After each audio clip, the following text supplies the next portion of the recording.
Hey everybody, it's Wolvash. Welcome back to Werewolf, Heart of the Forest. Alright, we left off last time. We were getting ready to do a rite of passage because we went through our werewolf transformation. It says we went through our first change. Technically we went through two, I think.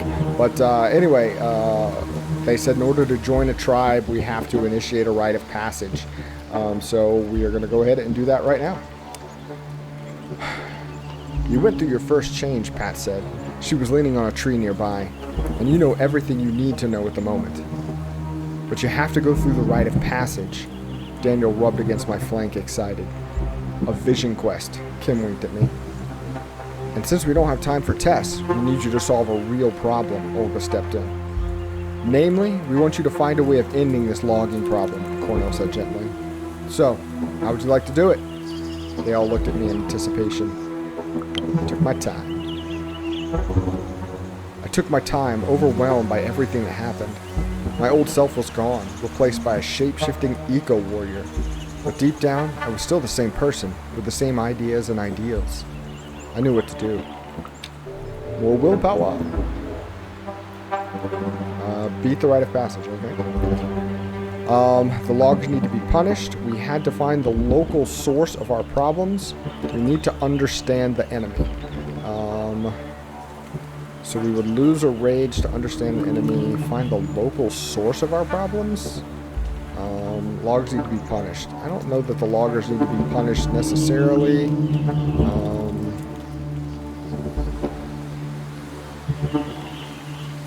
Okay, find the local source. We need to find the source of the corruption, I decided. When we eradicate the cause, the symptoms will go away. Kim looked unconvinced. Never mind the loggers, Kim made a dismissive gesture with their hand. We have to inspire the protesters. Lisa rolled her eyes. You are all blind and ignore our most powerful ally. Lisa rolled her eyes. There are many ancient spirits in the Pushcha that we should talk to them. Okay. Spirits? There must be someone responsible for the shit in Białowieża.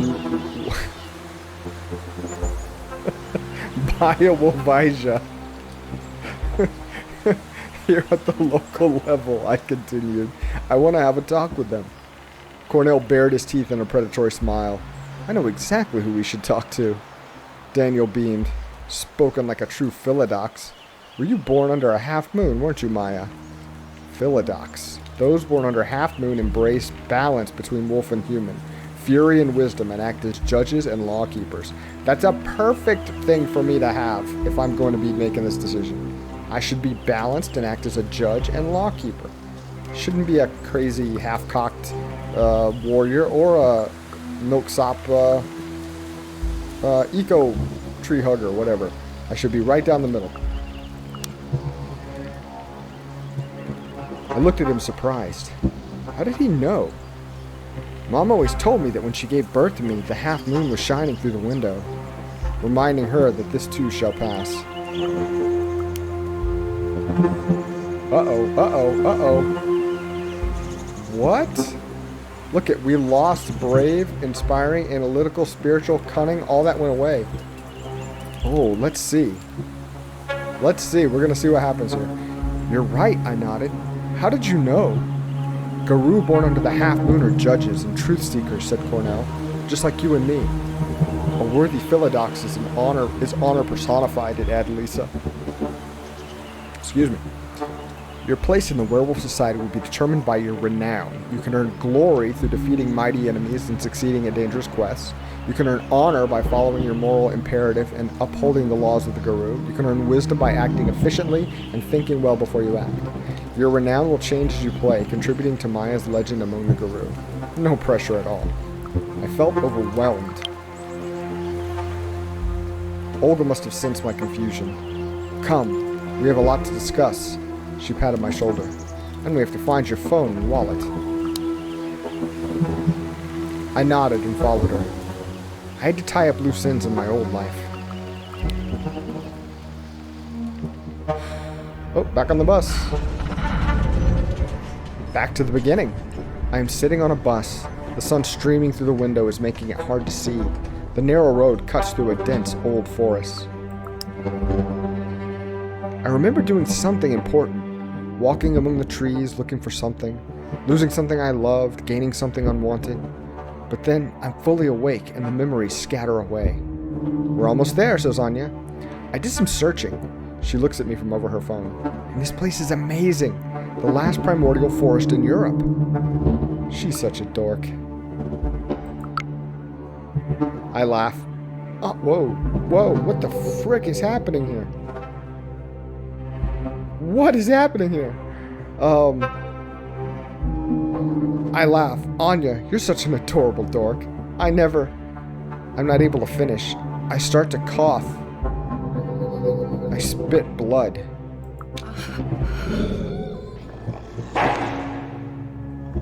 My throat is sore. My lungs hurt. Anya, I need help. Anya, I turn to her. She looks at me, worried.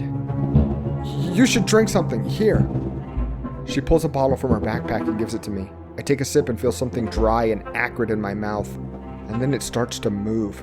Spiders? Oh my gosh, yeah. This game just went cuckoo bananas on me.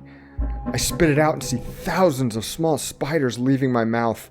Threads of silk cover me, the sea, and everything around us. I fight.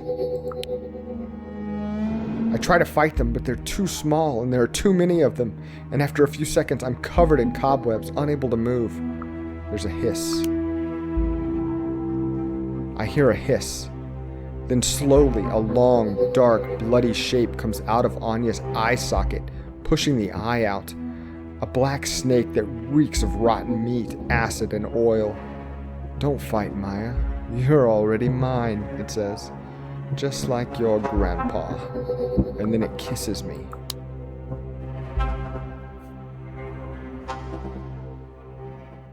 Ah, we finished. Oh, we were so close. Probably should have added that to the end of the last episode, but what are you going to do? All right, Chapter 5, The Plan. Time to make the plan. Lots of talking. We need some action here. Loose ends. I woke up in my bed in the B&B, and for a moment I thought the whole werewolf business had been a dream. Then I heard muffled giggling, looked up and saw Anya and Bartek looking at me from the other bed. You caught us. But I thought you'd stay with your German friends a bit longer, said Bartek, embarrassed. We knew you were all right, Anya chimed in. There was so much to talk about. I didn't know where to start. How was I? I think I was worried about them because I didn't know what happened after the fight started. Because we went all wolfy. Are you all right? I asked. I was worried about you. Yeah, said Anya, scratching her head. After we were separated in the forest, I got lost and Bartek found me. And we, ended up here. You could have let us know where you were, Bartek looked at me annoyed. You have no idea how big and dangerous the forest is. Hadn't they seen us? Didn't you see anything? I hesitated. Unusual? We had to go the long way around to avoid the hunters, but apart from that, it was just the forest at night, she said. A bit scary, but nothing unusual. So Pat was right. The human mind couldn't cope with seeing a Krynos. And when the delirium ended, the subconsciousness patched the holes in their memory with something rational. But how are you feeling? Asked Anya. I'm all right. Sorry for disappearing so suddenly, I said. Because what else could I say? I told a version of the truth. I got lost in the forest. Technically, that part wasn't a lie. Then I stumbled on the activists and I kind of got carried away. I packed my bag in silence. I felt a rift growing between me and Anya, and I felt a sudden urge to tell her everything. I told her something she could understand. Did my honor go up? Cool. I couldn't tell her the truth. I was a guru, and I had a sacred duty to protect the veil hiding us from mortal eyes. But I could tell her something. I learned something important about myself, I said, and I have to follow it for a while. Sorry for the sudden change of plan. I sighed and continued packing. So, are you leaving? Asked Bartek. What about your family history? I shrugged. Whatever the answer was, it was now Maia the werewolf's problem. Maia the student was dead.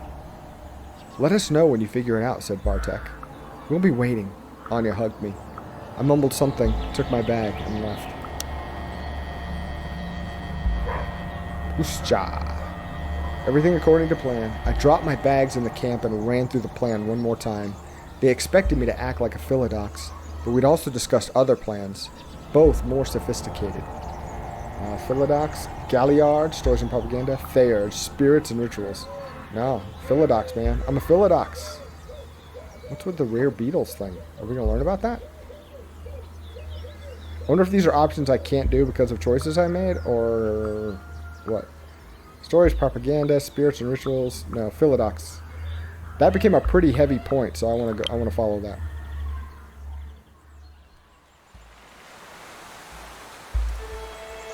Follow the money. With Olga's pack's local connections and Cornell's pack's technological wizardry, we followed the money and found out who was paying the loggers and security guards.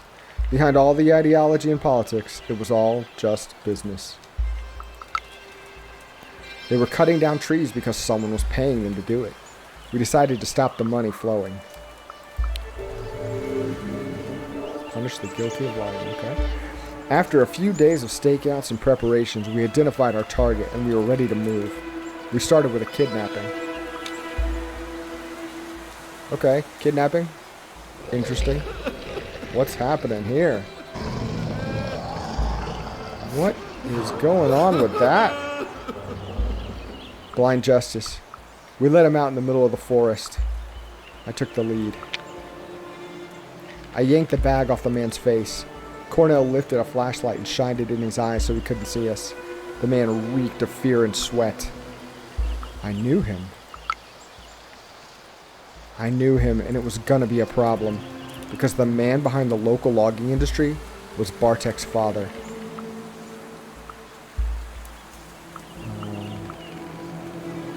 That was unfortunate. I was glad I hadn't really befriended Bartek, but the connection still made me nervous. The man whimpered and shielded his eyes. It was time to deliver my message.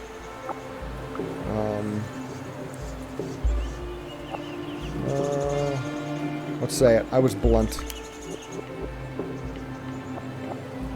Stay away from the forest. I was blunt. Or I'll kill you and feed your carcass to the wolves. He almost shat his pants. I could smell it. But he decided to play the tough guy. Fuck off, you bitch, he yelled. I'm gonna make your life a fucking misery. Just you wait. I know the chief of the police. I know MPs. You won't get away with this. Who do you think you are? Oh, I'll show you who I am, I said quietly. I felt Cornell tense by my side, but he said nothing. Just watched. I took a deep breath. And focused. I changed. Let's get that rage down. If I'm going to terrify someone, it's gonna be a Krynos. Like, wolves are scary, this is kind of scary, but this is the wet yourself form right here. I was Krynos, the war form. Pain hits me like a wrecking ball. Every bone in my body breaks and moves and resets. I roar in agony. Panting and growling, I rise and rise. I'm an 8-foot-tall killing machine. I feel rage washing over me, like a wave of heat. I expand in every direction. I yell at the top of my lungs. Cornell screams something, but I can't hear him over the blood thumping in my ears. I hit the man. Ooh. I am the rage of the forest. The man reeks of the worm, and I hit him with all the forest fury. And again, I stop. Ooh, I lost some honor. I was Hamid, the human form. My body reset itself to the familiar shape. Bones broke and fused again. Muscles and sinews moved under my skin. I cried and thrashed. Then I was human again. with keen eyes, nimble fingers, and a silver tongue. A wolf in sheep's clothing. "It's you," he looked me in the eyes. "Tell Bartek. I'm sorry." He spat blood and stopped moving. And then he was only a maimed, broken, bloody sack of bones. Without him, the local logging business would come to a grinding halt. For a while, at least. That went quick. I left him in the middle of the forest and never looked back. Didn't know we'd be killing her dad. I was trying to be balanced, but I guess that didn't balance quite so well. A moment of triumph. I couldn't wait for the Sept meeting that morning.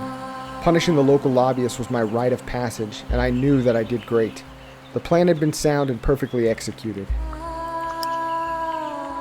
We met soon after the sunrise on the same clearing where I woke up for the first time as a Garou. Lisa looked at us all and smiled. Our patrons were looking at her expectantly, so she stepped towards the center of the clearing. "I am the Theurge of this Sept, and I'm here to make sure we do things the right way." It's a Theurge. Those born under the crescent moon, mystics and seers dealing with spirits, interpreting visions and omens. She turned to me and I held my breath. "Maia, come forth. Are you a cub who seeks recognition as an adult?" I answered.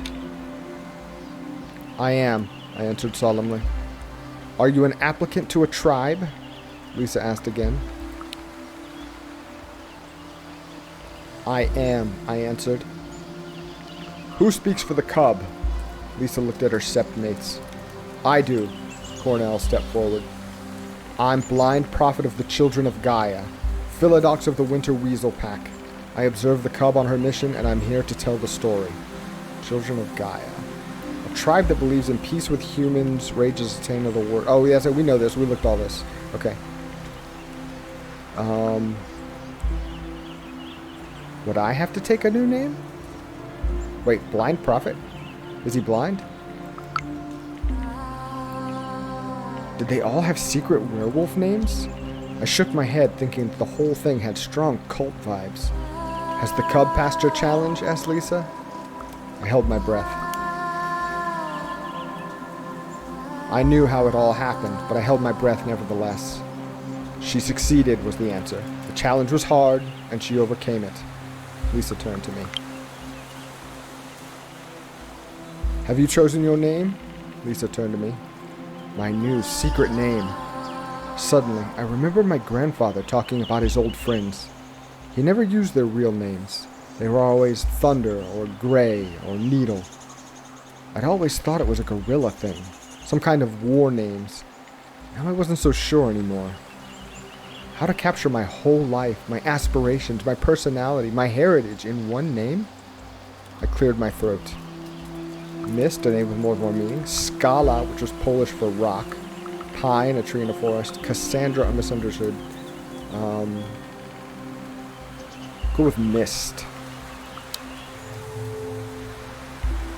"My new name is Mist," I answered, thinking of fog and one of the Valkyries from Norse legend. Choosing the tribe was another matter. Black Fury, Child of Gaia, Glasswalker, Bone Gnar. I was tossing, like the Bone Gnars look out for like the lowest of the low, like they're protecting people who wouldn't be protected otherwise. Black Fury are just crazy. Child of Gaia were kind of middle of the road. Glasswalker kind of lived in society. I feel like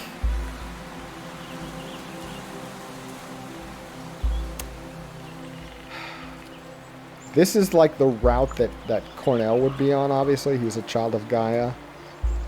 But we came over here not from this place. We're used to being American. I'm going to go with Glasswalker because it's probably more akin to what would feel comfortable. After getting to know all of them better, I decided to become a Glasswalker. Pat agreed to mentor me. Only one thing remained to end the ceremony and make me a full-fledged Garou. I had to join the pack. We'll do the Winter Weasels. feel like that they're more flexible.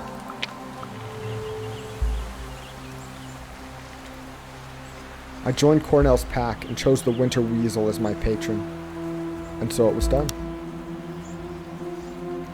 According to ancient rites, Lisa painted the mystical glyph of my tribe on my sternum. It disappeared after a moment, but whenever I closed my eyes, I could feel its warm touch between my breasts. Mists of the Glass Walkers, Philodox of the Winter Weasel Pack, welcome to our sept, she said solemnly. Howls rose towards the sky. They sang about ancient laws of war, status, and secrecy. I remembered only a few. Combat the worm wherever it dwells and whenever it breeds. Submit to those of higher station. Respect those beneath you. The veil shall not be lifted. I joined the song. Honor went back up. That's good. Rank Cleath. Ooh, I wonder if they'll tell me what that is. I threw my head back and howled with my sept. I was a cub no more. I was ready to tell my own stories, to earn my own place in the pack, to howl my own songs.